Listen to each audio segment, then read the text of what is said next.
Hey, what is up, everybody? This is Stevie Breach coming to you here today. I hope everybody has watched all of the death of the YWC videos there is out there.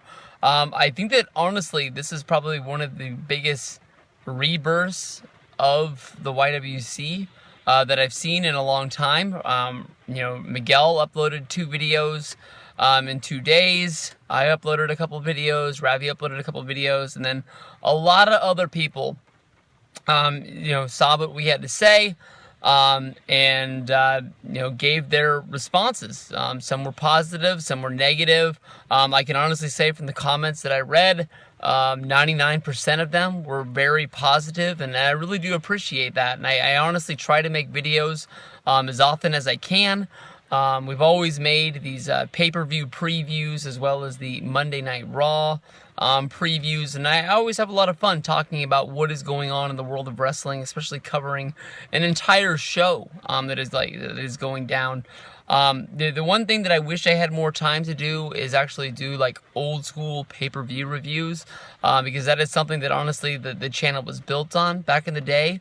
But I honestly can't tell you the last time that I watched a show. It was a few weeks ago. I watched ECW One Night Stand. I just don't really get to watch them the way that I used to.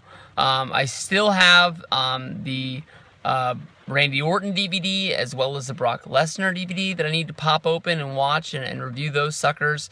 I wasn't able to get the Royal Rumble, and not the anthology, the Royal Rumble True Story, whatever the heck that thing was. It was on sale for $5, and for some reason WWE Shop kept saying there was a trouble with my credit card. I went as far as to call WWE Shop, and they said they wouldn't accept my card. For some reason, I called my credit card company, and I talked to them. They said that they don't know what the problem was, but they said they were going to be sending me a new card as soon as they could, so I'll just have to sit back and wait. That was one that I was honestly really looking forward to, and we'll figure out getting that one as soon as we can. The upcoming pay-per-view is going to be the Elimination Chamber. The Elimination Chamber is always one of the really good pay-per-views of each and every year. It was fun to see that one actually come back last year after not being on the schedule as a WWE network exclusive, I guess you can say. Of course, they had the Kevin Owens debut beating John Cena. You had the chamber matches for the Tag Team Championship as well as the vacant Intercontinental Championship. I think they had a really good WWE Championship match, which I believe was Rollins versus Ambrose, and I think they actually made it look like Ambrose won the championship, if I remember right. That was a really, really good show, and that was a lot of fun. This pay-per-view being exclusive to SmackDown, honestly, in my mind, I still sort of have the same feel about these exclusive branded pay-per-views. They don't get me really fired up, but when I look at this Elimination Chamber card, it's a really good card, and it's really loaded with the women's matches. They have the tag team division all sucked into one gauntlet match. I really wish that we would have at least had like a championship match with the true #1 contenders going up against American Alpha for the titles, and at the same time sort of maybe having the gauntlet match with the rest of the teams left to be the #1 contender, and they could have had the title shot at the next pay-per-view, or they could have had the title shot at the next SmackDown.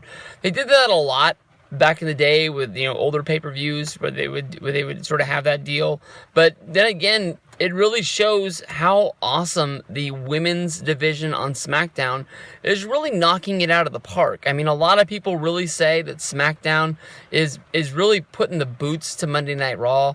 It's not like they really have a younger roster or fresher faces. It's just their style of putting together cards just blows Monday Night Raw away, whether if it's Monday Night Raw relying on older talent that we haven't seen in a long time, like Goldberg or Brock Lesnar.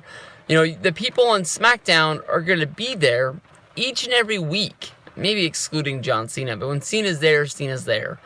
He might take some time off here or there along the way, but everybody everybody's really in for the long haul, and everybody's really in that locker room probably has a real big positive, upbeat feeling about what is going on there.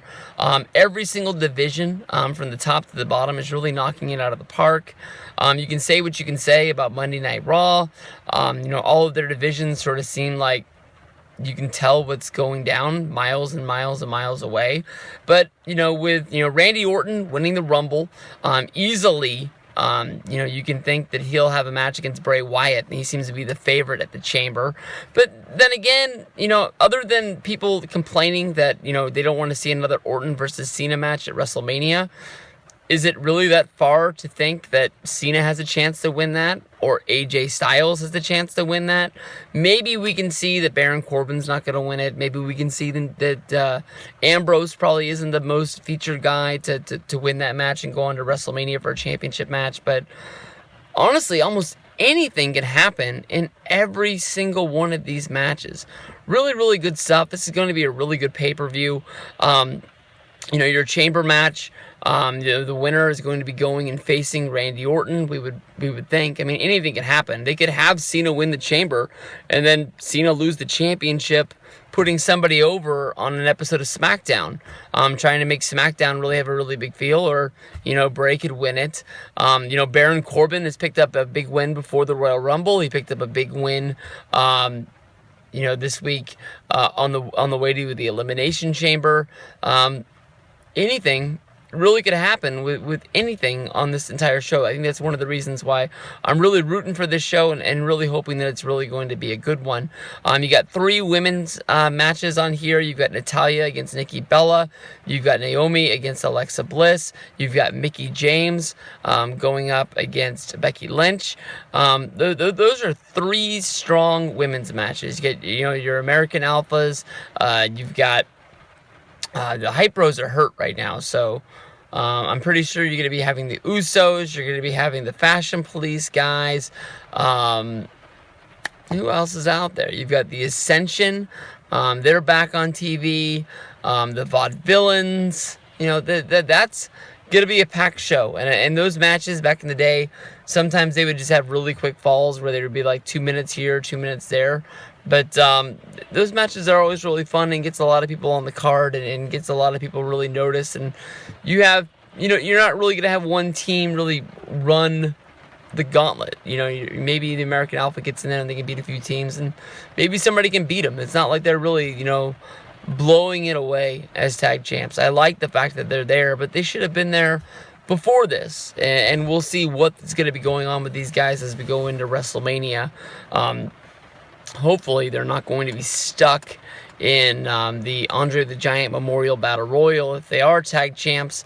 We've had tag championship matches on the pre-show for the last 3 years. I'm trying to remember 29. I guess I'm really not remembering 29 because I wasn't there.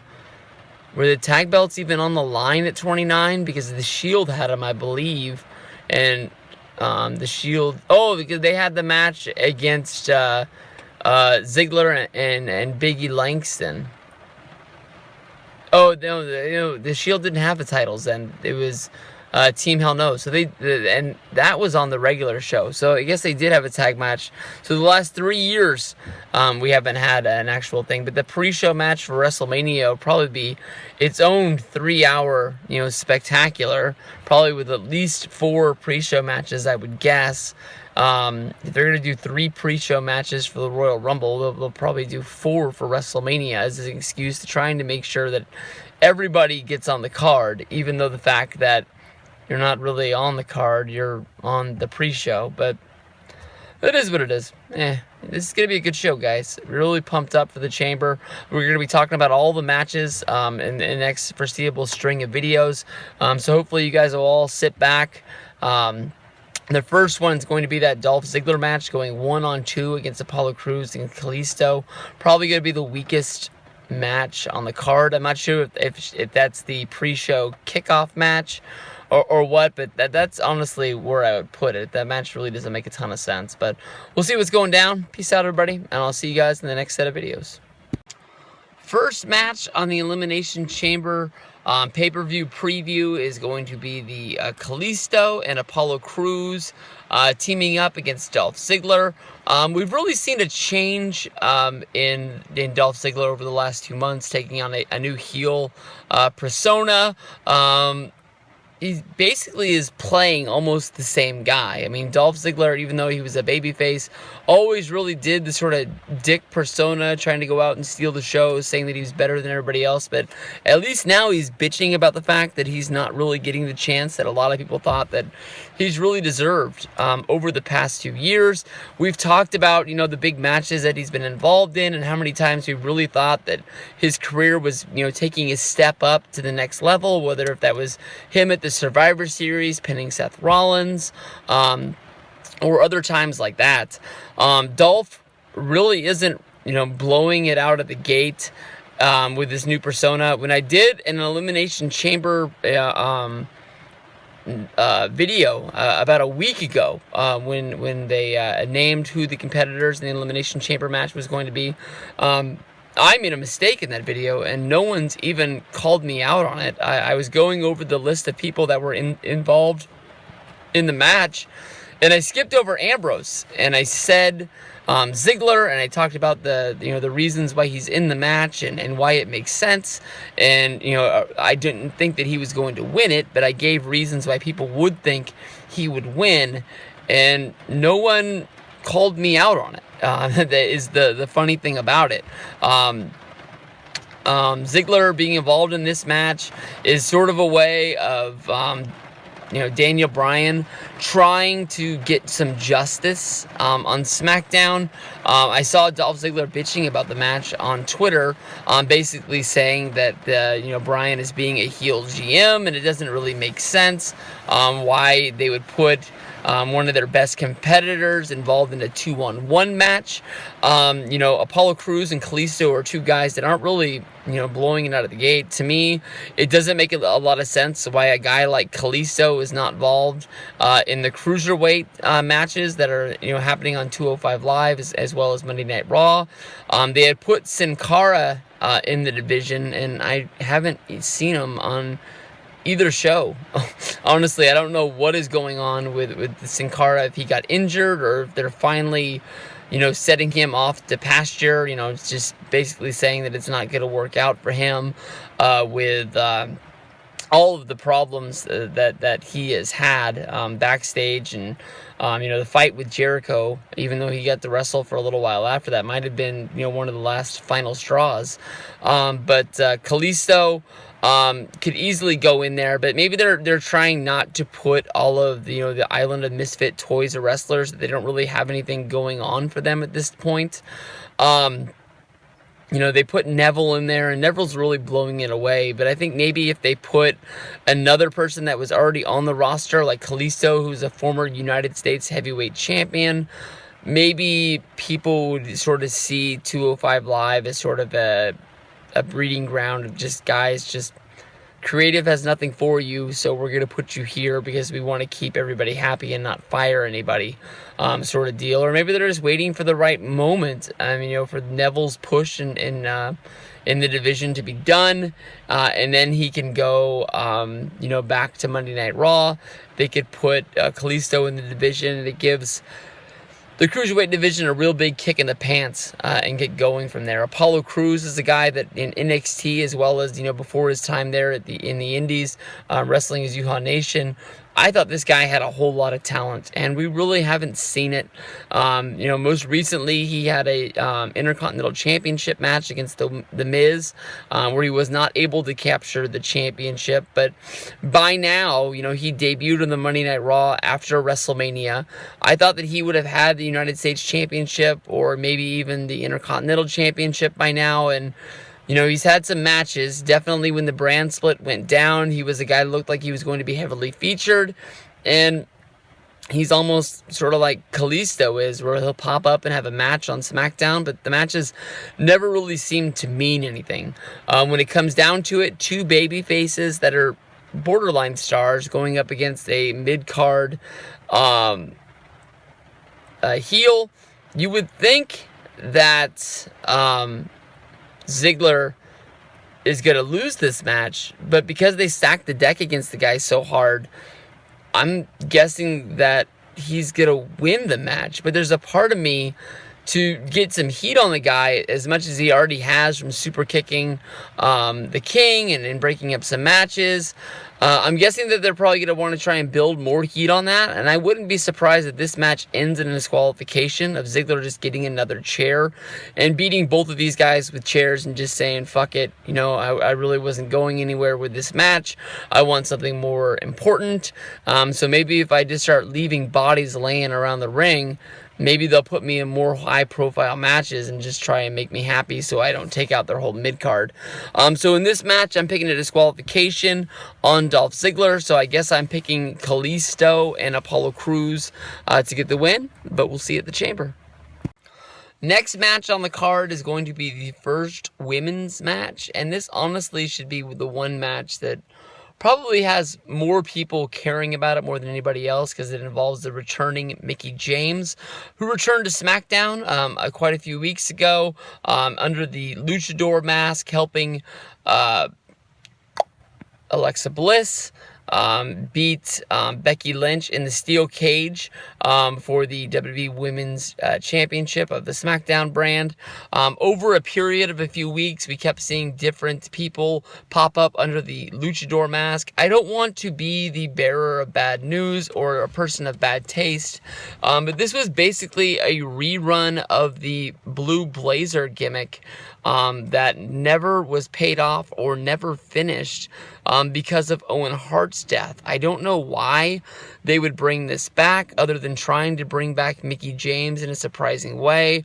But when you have a person of a different race and different skin color come out as, you know, the luchador on SmackDown, and then you come back the next week on SmackDown and you have, you know, the ever white Mickie James wrestling underneath the mask, I think everybody can know that they're getting fucked with. And it's not, you know, it wasn't a situation like the Black Scorpion of WCW fame, where basically when it came down to it, the person who was going to play the Black Scorpion tried to hold up WCW's management. Honestly, in my mind, he played the right card. Only this time, WCW was smart and didn't pay the ransom of the wrestler and just said, fuck it, you're fired. And they put Ric Flair under the mask trying to save it, and it couldn't. And the Black Scorpion character, which was being built up as basically a wrestling magician, not the one that WWF did, ended in a horrible death, because there was no way that Ric Flair was that guy the whole time, and they could really tell that something happened. And, you know, they had to wait for the sheets to come out, or some people who didn't read the sheets had to wait because there was no internet. That was like in the early 90s. You know, they had to wait for shoot interviews to become popular, or, you know, just finally be able to read an article about it on the internet years and years and years later, when, you know, WrestleCrap was born.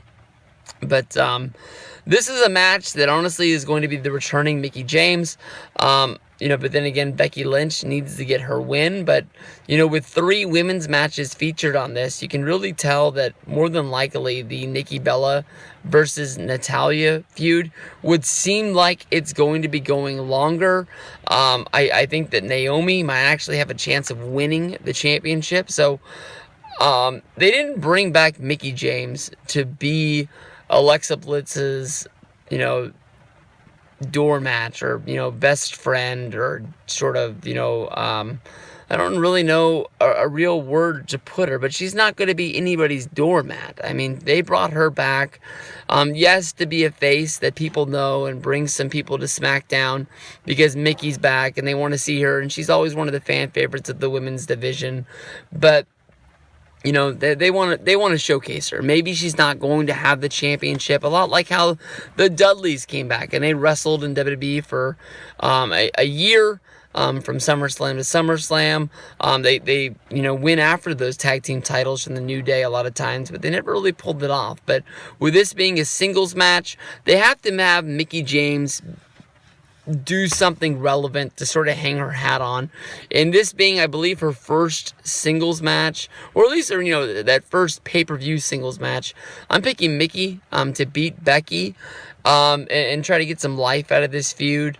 I don't know what they're doing with the women at WrestleMania, but people have said they're calling a lot of old faces. I don't want to see another women's battle royal like there was at WrestleMania 25, and a lot of people are thinking that might be what they're doing.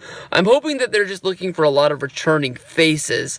It wouldn't make a lot of sense for Mickie James to go into the Hall of Fame when she's being an active wrestler, but maybe they're just trying to bring back a lot of faces to be in Mickey's corner or in Mickey's camp because of her whole thing about, the Divas Revolution burying everything that she had built.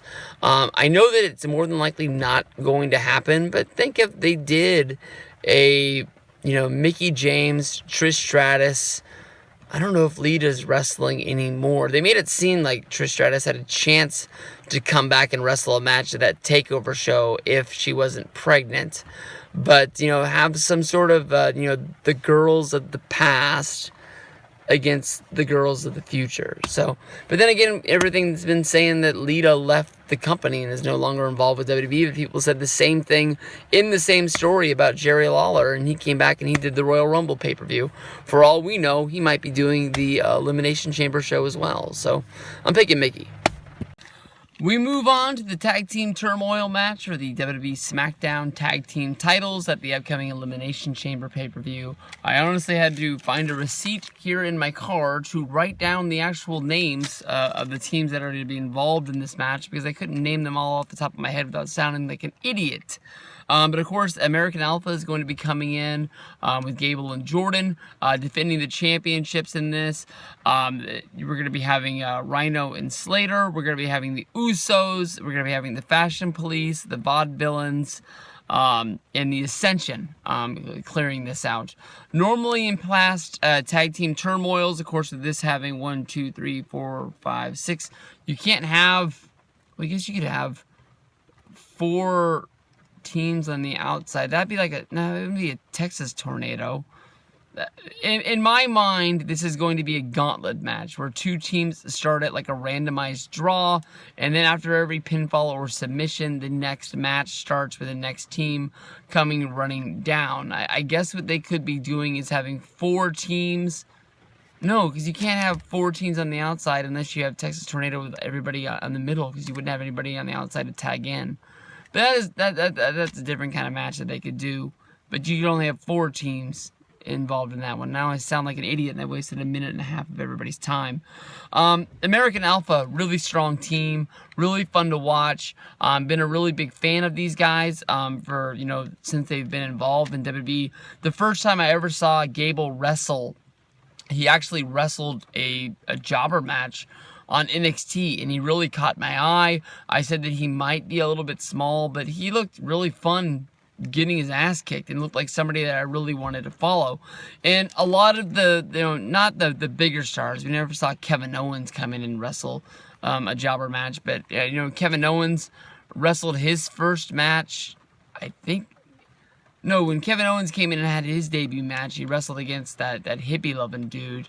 I think when Finn Balor came in and wrestled his first match, he wrestled against one of the guys, either Blake or Murphy, in a match that just sort of really didn't mean anything. And then by the next time you saw them, they had formed a tag team, and then they had been a force for something to deal with in NXT. But a lot of guys sort of get pushed in like that. And again, Jordan has been a guy that's been involved, I think, with NXT for 3 years before he finally got going with American Alpha and found the right thing going for him. We had a few different gimmicks for the guy and a few different hairstyles, but it is what it is. Right off the bat, American Alpha, in my mind, hopefully is going to be keeping the championships. If anybody's going to be beating them, I think the only team that you could really pick is going to be the Usos. The Ascension may be a wild card because of the fact that they dusted these guys off to put them back in the match. And I can't really remember the last time I saw these guys wrestle on television. They just had a return. I'm sure they do a lot of house shows and things like that, but the last time they were used on television, being brought in and being put into this pay-per-view deal, when they really could have only used 4 teams, but instead ended up trying to push it all the way to 6. The Vaudevillains, they've came up from NXT. They got the win over Enzo and Kaz. Except for that, I really can't think of any other big wins that these guys have had. The Fashion Police, Breeze and Fandango, what I've seen from these guys wrestling on SmackDown, they're always very fun. They're always very entertaining. I would love to see these guys wrestle on a house show because I'm sure that they just tear it up. Both really good wrestlers, both very entertaining. I'm sure they do a lot of comedy spots throughout their matches. If SmackDown came here with a house show, I would really hope that I got to see these guys. I don't think their real names are the Fashion Police, but it's just the gimmick that they're really running with. And I don't know. I heard Febreze was the name that people were calling them when they first came out, but I'm sure they can't really go by that with the Febreze spray that is out there. Brizongo doesn't really make a whole lot of sense either. But the Usos, always a very great, entertaining tag team. They're a team that really reinvented themselves when they turned heel. They stopped doing the face paint. They stopped sort of doing the wrestling attire, and they went to this sort of just, I don't want to say grungy attire, but just sort of like a, attire that they would wear out on the streets. Now they just go kick people's asses in the ring in it. I'm picking the American Alpha to win this match. I'm guessing that more than likely they're going to be involved in the pre-show match at WrestleMania next. Just probably having it as a normal match against somebody, but anything really could happen. But I'm not really seeing them wrestle on the main card. We haven't had a tag team title match on WrestleMania since WrestleMania 29, and there's so much other stuff going on with Shaq versus Big Show, Lesnar versus Goldberg, 2 world title matches, as well as maybe having a I can't remember if the Intercontinental or the United States Championship match was going to be going down at Mania, but everybody's seen the card. I don't really know where the tag titles fit, the club or American Alpha, but we'll see. Picking American Alpha to win this one. Alright, I tried to knock out all of these matches, but I ran out of time earlier in the day, and like I said, sometimes I'm going to make a lot of videos, and sometimes other stuff's going to get in the way, but now that it is bedtime and, I have some free time tonight, we will continue on with the Elimination Chamber full show preview as we are kicking it here, sitting on the floor. We've gone through 3 of the matches so far. The next match is going to be a feud that has been building up since the Survivor Series, which is Nikki Bella going up against Natalya. This feud took a real big turn on SmackDown this week. This, of course, was all set up during the SmackDown versus Raw Women's Survivor Series match, where Daniel Bryan, the SmackDown commissioner, put Natalya as the head coach of the SmackDown team, not wrestling. At the time, Nikki Bella was involved in a feud with Carmella, and they were going at it pretty strong, but Carmella was teaming with Nikki that night. Carmella made one of the first entrances for the SmackDown team. She was already in the ring, and Nikki Bella's music came off, and she was nowhere to be seen. Finally, we found that Nikki Bella had been laid out in the back, much like an old WCW attack. Daniel Bryan and Natalya both thought what was best for their team was to substitute Natalya in. Natalya ran down to the ring, and the SmackDown still lost the match. Since then, it has been sort of exposed that Natalya was the one that did injure Nikki Bella at the Survivor Series, taking her out of the match. And we've seen this match take place in different ways, using tag team matches and everything. But here they're going to be getting down to business at the Elimination Chamber. Really big that the SmackDown women have 3 different matches here. But to me, honestly, I don't even know how they're going to use this on Total Divas and or Total Bellas because of where they have taken this feud going back and forth with the microphone. To me, honestly, Natalya has always been one of the biggest bright spots of the women's division. She is a girl that can go out there and really work. She is an old school women's wrestler, and I've always loved her. But I can remember when it was rumored that WWE was wanting to sign her, but didn't really know if she had the looks in order to get it. Once she finally broke in, the first season of Total Divas pretty much sums it up, that she was always looked at as she was like the veteran of the group, and sort of just left out there to dry. She'd go out there and have a good match. I see Natalya's names listed on a lot of house shows, wrestling with newcomers to the women's division, helping them get adjusted to the road, helping them get adjusted to wrestling matches, and getting ready to go out there, but never really having a turn to go out there and, be a star on her own. And this is probably one of the biggest runs that she's ever got. And it's kind of surprising that, here is the rumor that Nikki Bella is going to be having her last match at WrestleMania, and Natalya isn't looking at giving this up anytime soon. One of these stars that, is looked at as one of the future is going to be leaving, and she's still going to be hanging around. I think it's a little bit awkward that, Natalya is saying that if she had a chance, John would have picked her if she wasn't with TJ. That's what makes me think, a lot of these women's feuds with these girls that are on Total Divas and Total Bellas, they're just revolved around the reality show. But with the fact that, Tyson Kidd, Natalya, John Cena, Nikki Bella are all featured on this show, and they're all, they have disagreements that build up on the show, but they're all, sort of portrayed as having a good relationship. And here's Natalya basically saying that John Cena lusts after her and wishes that he could be with her. Kind of weird. It's almost like at this point, Nikki Bella is just, there's nothing she can do. I think that because of the reality shows, she's looked at as one of the biggest baby faces, but she knows there's fans out there that don't like Cena that are just not going to like her.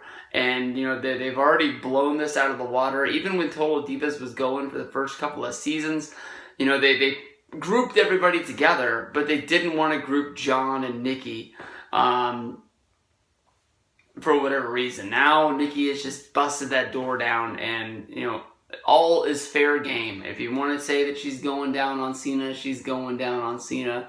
If it builds some heat and builds a good match, she's all for it. I'm guessing that Nikki is going to get the win here. I'm hoping that this isn't going to be the end of the feud, but of course, as everybody has read on those WrestleMania rumors, that it's going to be John Cena and Nikki Bella teaming up against The Miz and Maurice at WrestleMania. So I don't know how Natalya factors into all of that, but I'm hoping that Natalya gets a win, honestly. So go with that.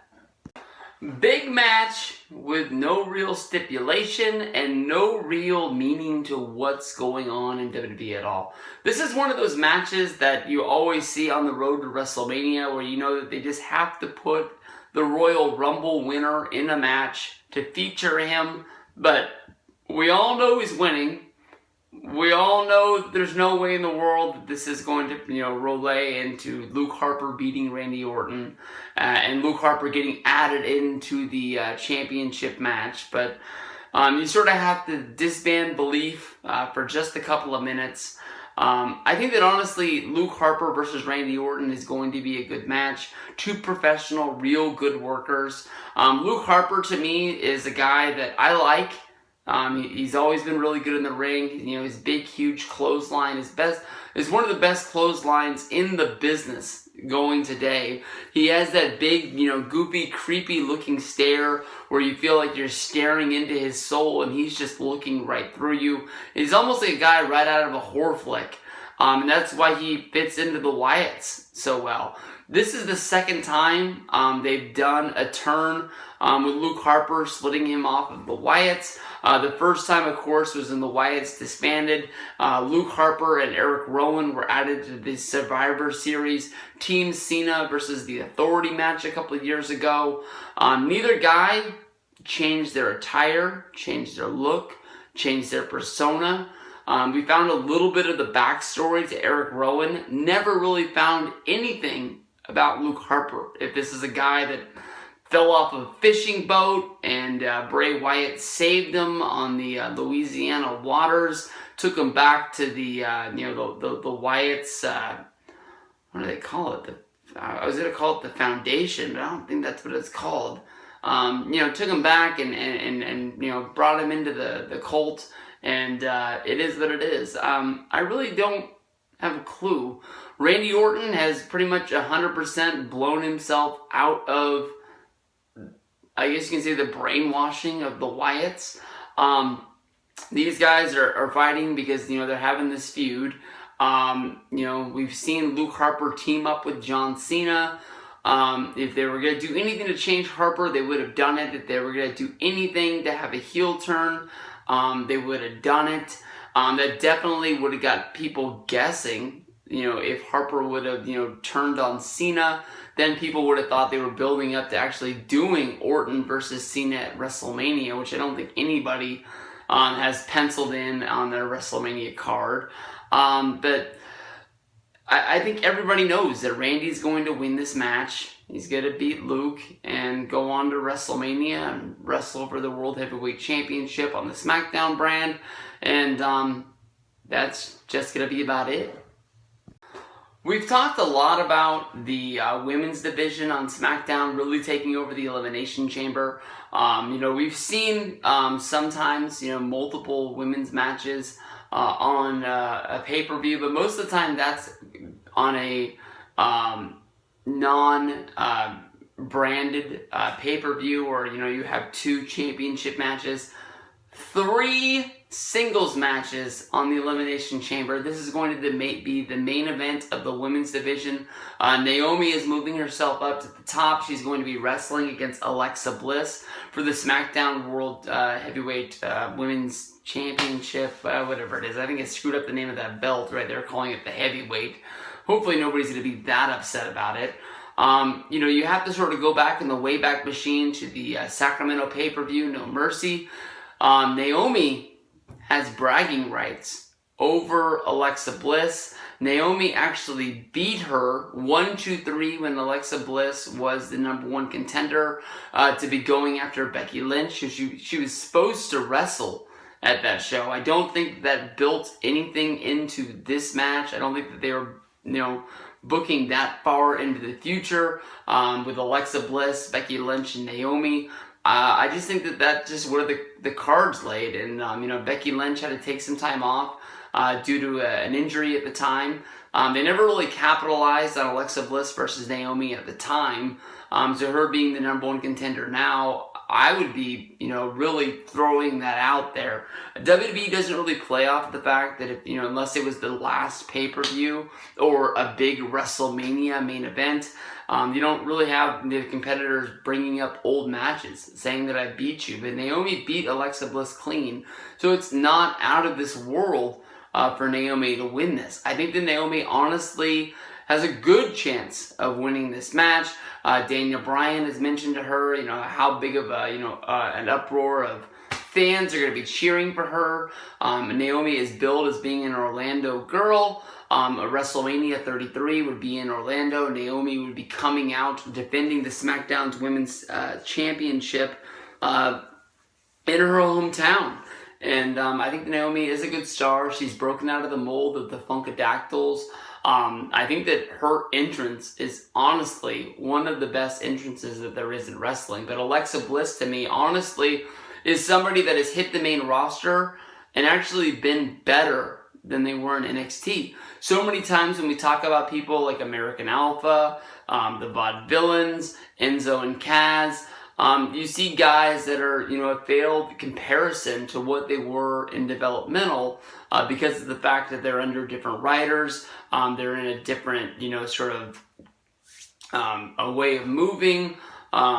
Just that I've already closed that off. I can already think of guys like Apollo Crews. Like, I can keep naming Tyler Breeze. God damn, there's a lot of people that, once they hit the main roster, basically get neutered. And they're not going anywhere. But Alexa Bliss, to me, she caught my eye, honestly, because of how hot she was the first time I saw her. And then from there, she had the matches where she went after the championship in NXT. She failed short in that hometown match. It was at the Arnold Classic in Cleveland. And she didn't win that one. And then from there, she ended up turning heel and joining up with Blake and Murphy. And, she really showed off her managerial skills. And it looked like she was sort of going to be leaving wrestling in the pact. Then as Blake and Murphy cooled off, she started wrestling and becoming a single star again. She never was able to capitalize and win the NXT women's title. But, when she was moved up, a lot of people honestly were really surprised that Blake and Murphy didn't come with her. She was, becoming the one woman show, and here she is holding the title and really showing off that she deserves to be in the spot she's in. I wouldn't be surprised if Naomi wins this match, but honestly, if I had to put money, I'd put it on Alexa Bliss. I don't really know where they're going with any of this stuff at WrestleMania. There's rumors out there that all these old-time, women are being called about doing an appearance at WrestleMania. So I don't really know how that plays into a match at WrestleMania for Alexa Bliss versus anybody. They're not bringing back Mickie James to sit on the sideline. So if they're going to be doing anything with the women's championship shot for SmackDown, it's going to be a multi-person match. And that's probably one of the reasons why all of these girls are getting so hot. There's no rumors of anything going down except for the Cena and Nikki Bella versus Maurice and Miz match. And Maurice isn't even an active wrestler. Probably hasn't had a match in WWE since 2010 when she got that concussion flipping her hair or getting into the ring. But we'll see what goes down with this. I'm picking Alexa Bliss to get the win. Alright, we're going to get down here and we're going to talk about the WWE Championship main event at the Elimination Chamber show. Of course, with it being the Elimination Chamber, the WWE Championship is going to be held in an Elimination Chamber match with 6 competitors ranging from Baron Corbin, Dean Ambrose, John Cena, AJ Styles, Bray Wyatt, and The Miz. This honestly is going to be a really good match, and to me, the winner of this match is going to be going on to WrestleMania. They're going to be facing Randy Orton. The easy pick that, the rumor started before the Royal Rumble even happened was that Bray Wyatt was going to be winning the WWE Championship facing Randy Orton at WrestleMania.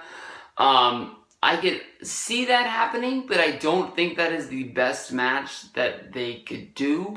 They're close to a Randy Orton babyface turn. I think it's going to be coming sooner than later. I think that Orton versus AJ Styles would be a really fucking good match. And AJ, to me, I know that everybody, has to have the championship for a while, has to have a little bit of a cooling off period. Not everybody's going to win the championship back in their first shot, going after it. AJ never really got a one-on-one match for the championship, rematch after losing it at the Royal Rumble. I think that's mostly because of the fact that, they did the Orton versus Cena match that was really good. And the Elimination Chamber only had 2 weeks build in between the Rumble and SmackDown. AJ, to me, is the guy that really deserves the belt. Where they're going with him at WrestleMania, I have no clue. The Shane O'Mac match is going to be fun, but honestly, could not be that good either. You know what I mean? There's no guarantee that they're going to have a ton of chemistry. There's no guarantee that AJ is going to be able to have a great match with a guy that just goes out there and gets himself over with a whole bunch of weird bumps and shit like that.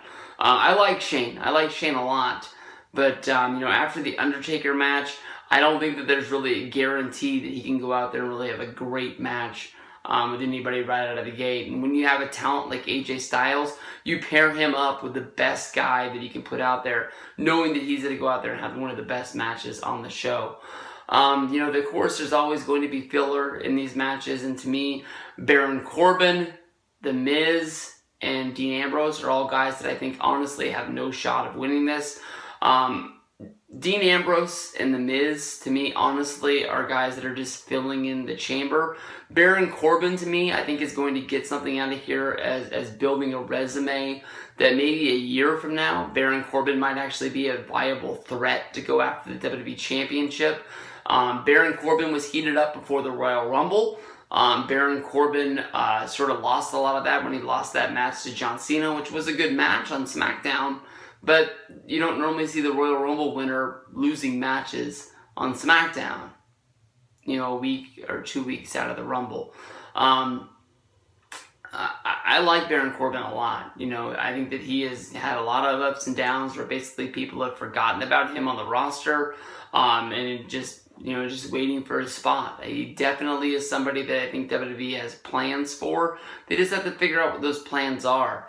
And, he got to pin, who did he just pin? Did he pin Cena or did he pin He pinned somebody on SmackDown last week, and that was kind of an eye-opening thing. Like, wow, that's a big win. That's a big win right there. Ambrose, to me, is the Intercontinental Champion. I don't think he has a shot in hell of winning this, but he'll find a way to make sure everybody knows that he's in this match. The Miz, to me, is a guy that's really blowing it away. I don't really see him as a guy that's got to the point where he can go after the WWE Championship, but I think that I keep scratching, keep clawing. This is definitely, as somebody who was a Miz fan, the highest he's been thought of in a long time. I can remember wondering what they were going to do with this guy at WrestleMania 28. And then he came in, he got the big win for Team Johnny. Johnny said that he owed him a favor. I was hoping that was going to be a championship shot, and I think that the angle was completely dropped to the point where we never got to see The Miz get a payoff for getting the pinfall in this match. Of course, when you look at the WrestleMania plans, Baron Corbin, Dean Ambrose, these are guys that I don't think there's any plans for as of right now. Hopefully, we won't be seeing another multi-man match for the Intercontinental Championship. I don't want to say that I don't want to see the match, and I don't think that it would be fun.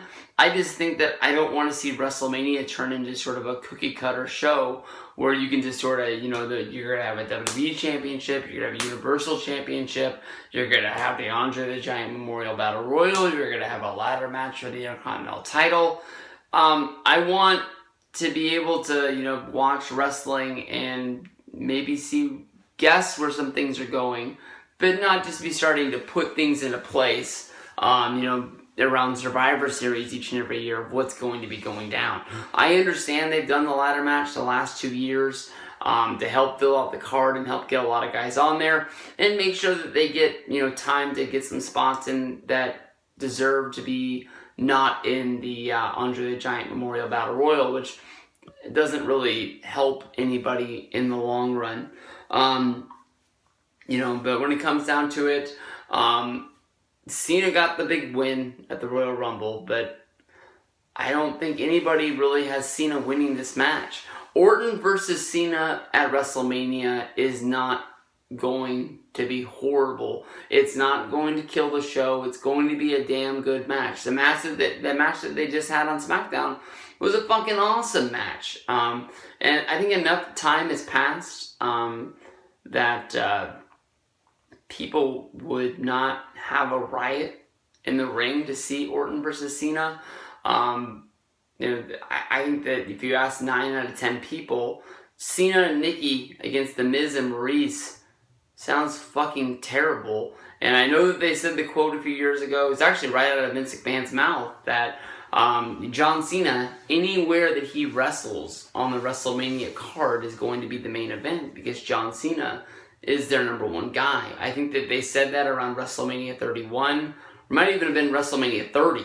But you go back, at WrestleMania 30, He wrestled against Rusev in WrestleMania 31. He wrestled against... shoot, I just dropped it. He wrestled at WrestleMania 31 against Rusev. 32, he was involved in that segment with The Rock, which was a big deal with the Wyatts, being able to use The Rock and Cena, who officially were not allowed to wrestle on the show. Cena due to injury, The Rock due to insurance problems with his, I think he was filming Baywatch at the time. That's going to be coming out this summer. But, you know, to me, if you're going to be having Cena wrestle in these matches, and definitely look at fucking WrestleMania 30, he should have fucking lost that match. What would it have done to Bray Wyatt, even if you put that on his resume, that, you know, Cena won every fucking match against Bray Wyatt from then on out? We would be looking at Bray this year at WrestleMania, that he beats Cena. It's somebody that they believe in, and they're building something for this guy in the future. Cena wouldn't have lost anything by losing that match. He could have came back the next month at Elimination Chamber and won that cage match. He could have came back and, you know, done, you know, all sorts of, you know, shit. And he's always going to be John Cena. To me, if you're going to be having Cena wrestle in matches that are not truly the main event going after a championship, there's no reason not to have that guy lose, trying to help guys out getting ready for the future. John Cena's not going to lose anything by losing a WrestleMania match. Fuck. It is what it is. I'm picking, you know, you gotta be an idiot not to pick Bray. It'd be fun to see AJ win this. I was gonna say it'd be fun to see The Miz win this. I just don't think it's gonna happen, even though I love the guy. Ambrose and Corbin, I'd bet the house that they're not going to do it. And Cena, to me, honestly, it might not be 50-50 to me, but I'd put him in the number 3 spot to win this match. I'd say, you know, in probability of winning the match, it probably goes Bray, AJ, Cena, Miz. I might even pick Corbin over Ambrose. I'm not picking on Ambrose. I like Ambrose a lot. I just don't think that he has a really big chance of winning this. That's going to be the Chamber pay-per-view. I'm honestly really looking forward to this. I get off of work at 6 o'clock, so I'm going to miss a little bit of it. But I'll be home definitely to definitely see a big bulk of it, including the main event. And we'll talk about it on Sunday night. Peace out, everybody.